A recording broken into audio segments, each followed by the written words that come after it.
police reform? I can't understand. Well, we should ask ourselves how do we get there at all. It's the big blue cities where they have failed to pass policies that protect their most vulnerable communities. Think about Minneapolis, Los Angeles, Cleveland, Portland, Seattle.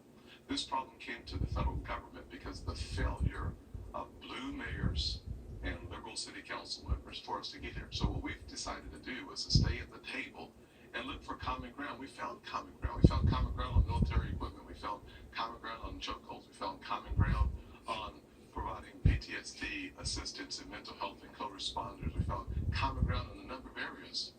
Instead of moving forward on the areas where we were in agreement, they just simply walked away. But you just detailed all those points of agreement. Yes. Senator Cory Booker, who was your partner in this, Yes.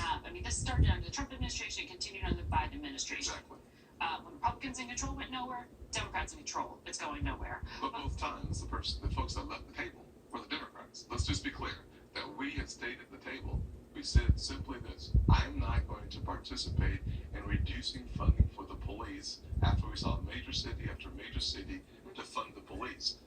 Many provisions in this bill that he wanted me to agree to limited or reduced funding for the police. That's a lose-lose proposition.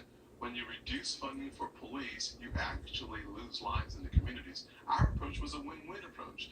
We want the best wearing the badge, and we want the vulnerable protected.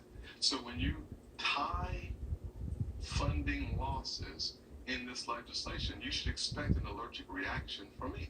But they would say that there wasn't a net loss of funding. In fact, there was funding being increased in terms of increased mental health funding specifically, that there were specific programs for recruitment and training funding increases, body-worn camera funding increases, data collection. So that's not cutting funding.